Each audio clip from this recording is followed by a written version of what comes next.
Let's now talk about how we can insert a new entry into a binary search tree. Not surprisingly, before you insert an entry, you better be prepared to deal with two cases. Case number one, the key already exists in the tree. And case number two, the key does not exist in the tree. So these are the two cases that we want to deal with.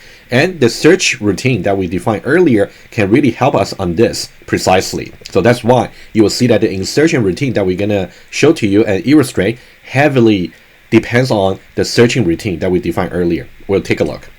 Right, so let's now clarify. So whenever you want to insert a new entry, you must supply as the parameter both the key and also the value.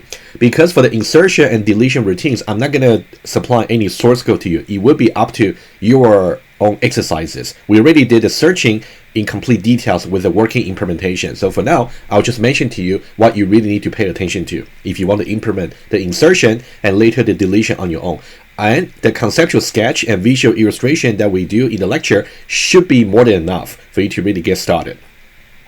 And whenever you want to insert an entry with the key and also value, of course, in order for you to decide whether you want to go to case number one or case number two, it really depends on whether or not the key K already exists. That's something we can find out by the searching routine. And remember how we did it? In the search routine, we said that if the key already exists in the tree, what would be returned from the searching routine will be an internal nodes. Otherwise, if the key does not exist, in that way we'll go all the way down to the bottom level of the tree, and then a leaf node will be returned. That's kind of the insight that I emphasized earlier. If you got any doubts, you should really review what we said earlier. Let's take a look. And after all the background, now it should be very straightforward to define the principle for insertion. So the first step is we're going to say call the search routine that we defined earlier. We're going to say N will be the root of the binary search tree, and also the K will be the new entry's key that we want to insert. You can see that we don't really need a value V over here for the searching purpose, as I emphasized before. Whenever you want to search through a search tree, like a binary search tree, you never need to rely on the value of the data. The value of the data is not really for searching purpose, but the key. So that's why each node must store two values there, one for the search key for searching purpose only, and the other one for data, which is not for searching purpose. All right, so let's say we call the search method that we defined earlier, and then it's going to return N. And so there are two cases over here. Either N is internal or N is external. And when N is internal, we know that means the key exists in the binary search tree, in which case we don't really need to add a new node per se. All we can do is we can simply overwrite the value of the entry. So there should be an entry whose key is actually K, and we simply overwrite the corresponding value by V. That's what we'll do. I'll try to illustrate this to you in just a moment. What about case number two? Case number two will be the return node from the searching routine is actually an external node. That means the key that we're looking for in a new entry does not exist. In that case, we simply have to transform that external nodes into an internal nodes, meaning that we're going to store the key and value accordingly into that external nodes that's returned by the search routine. Right, so that's the principle over here. And what about running time? For running time, let me leave that maybe a little bit later. Let's now illustrate case number one and case number two right away. Let's take a look. All right, so here I have only a single page to summarize the two cases. They're rather straightforward. For inserting new entry over here and inserting new entry here, case number one, case number two. And you can see whenever we want to insert a new entry, you need to pass two arguments. One will be the key and the other one will be the value. Let me emphasize that again. So this one over here will be the search key. Okay, let me just not to overlap with the comma. Okay, so this will be the search key. For knowing where exactly you want to insert into the entry. And this part over here is just the data value. And that one has nothing to do with the searching process. Okay, this one will be the data value. Of course, it can be any type because we define that generically. Data value, not for searching. All right, let's now talk about case number one.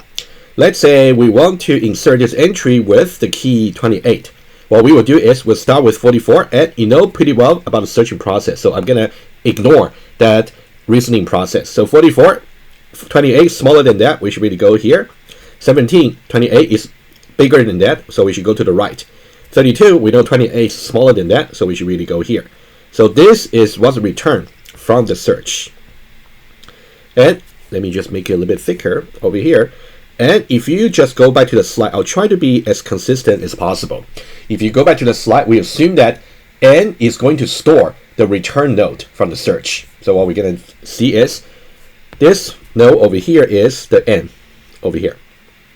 And we said before, we only show the key value for the node. But of course, for each node, at the runtime, as we illustrated before, it must store both the key and the value. Let me just emphasize again. Let me just go back to the earlier notes to remind you.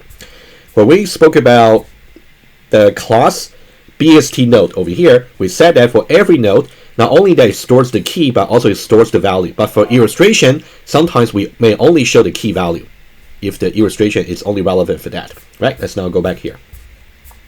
And if we go back here, what should we do over here? Well, since the key already exists, 28, so we don't really need to create a new entry per se.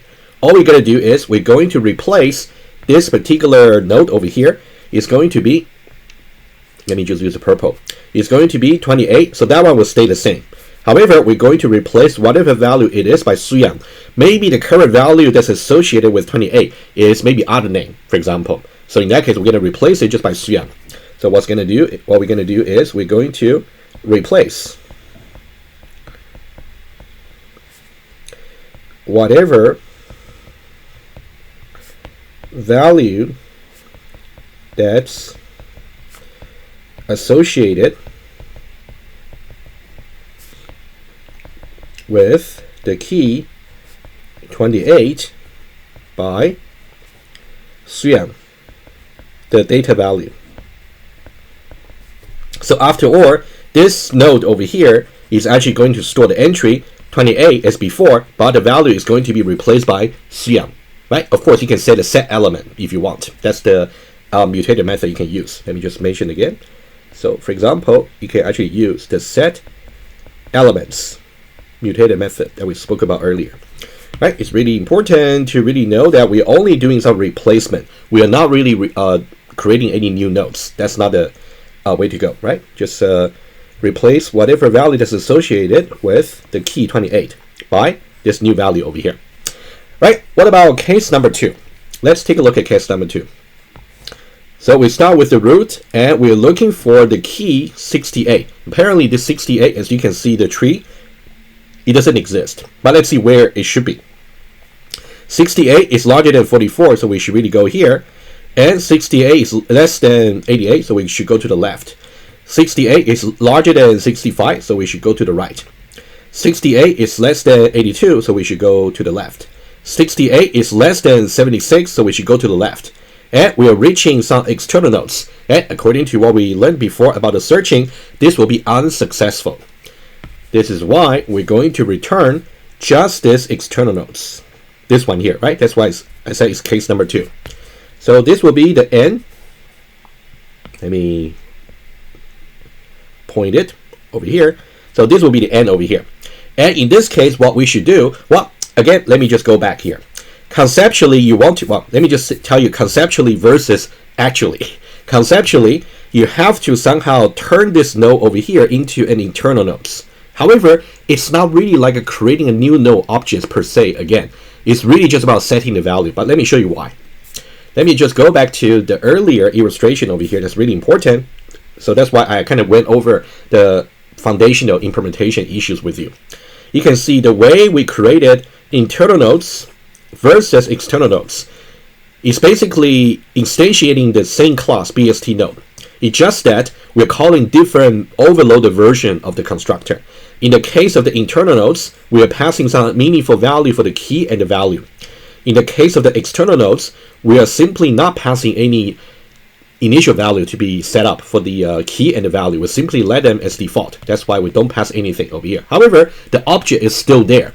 So the external nodes are still some objects that's instantiated from the BST node class. So all we got to do is we're going to set their elements and the key to be the corresponding entry value.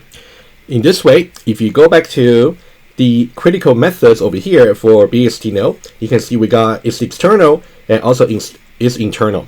The difference between them is about the left child and also right child. That's something we can also do when we want to transform the external node into internal nodes. For the node itself, we don't need to create any new nodes. However, for its left and right child, we will have to create new external nodes. That's something we got to do.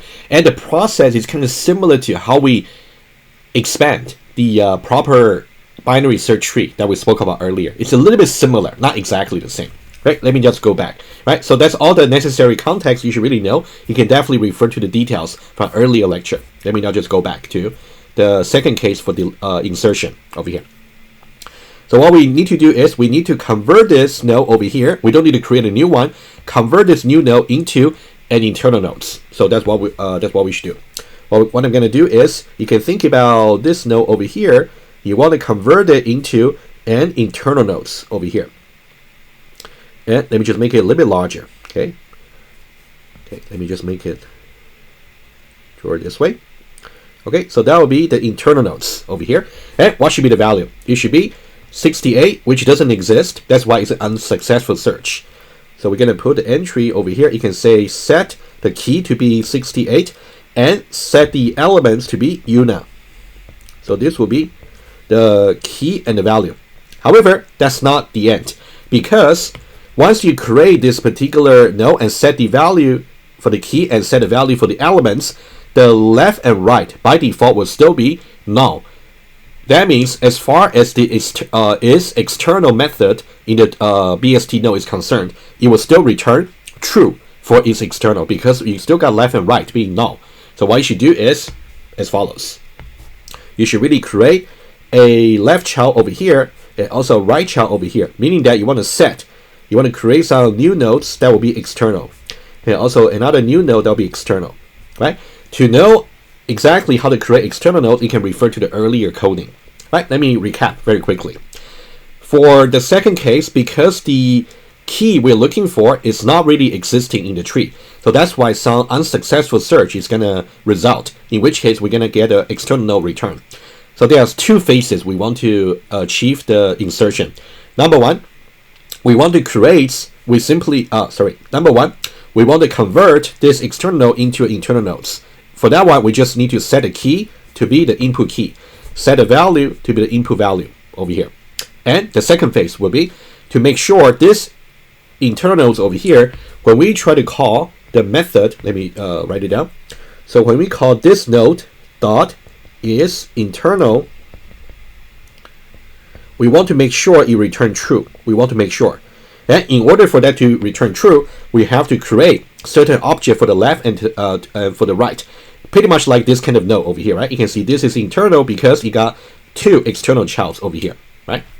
So these two nodes will have to be created. Let me just point to you again, using the methods over here, just the default constructor over here, without any meaningful data for the key and the for the elements to be set up initially. All right, so these are the two cases for the insertion.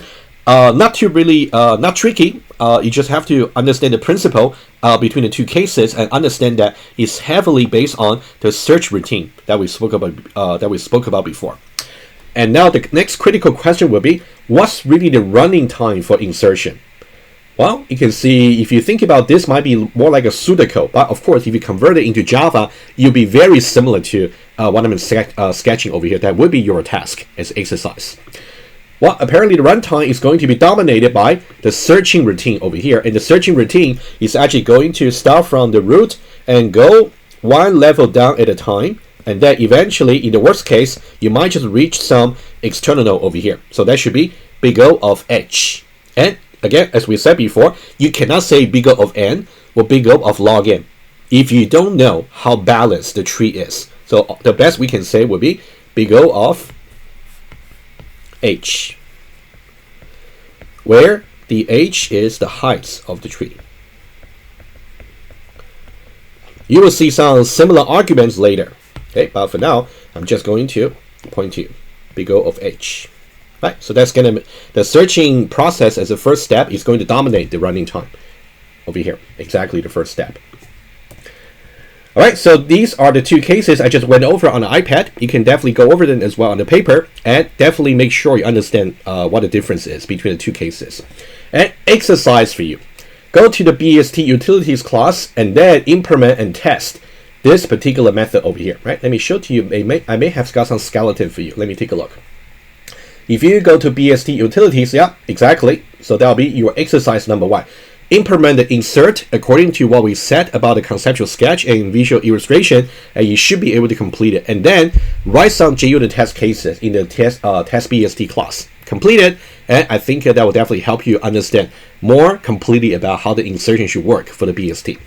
Before we move on to talking about the last operation for deletion from the binary search tree, I would like to make some minor fixes for you. Okay, if you go back to the insertion over here, from your slides, I think from the video, I actually showed that the root will be n, and also the return node from the search will be n as well. That doesn't make sense, I know. I just realized that. So I think for your slides you have downloaded, it's already been fixed. So what should really be happening is like this. So in case you got any confusion from the illustration before, let me talk about it right away. It's easy fix. So I'm going to change the node that's returned from the search will be p. Okay, the alphabet p. And so accordingly, I'm going to fix the diagram right away. What's going to happen is, over here, rather than n over here, it should be p. And similarly, over here, rather than n, it's actually going to be p over here. Right? Sorry for the confusion, but it's now fixed. And a similar fix should be applied to the Eclipse source code as well. And again, when you download the source code, it should have been fixed already. But for now, I want to fix on the screen. So later on, it wouldn't cause any further confusion. The root of the tree should be n rather than p over here. And the root over here should be n rather than p. All right, so these are the fixes.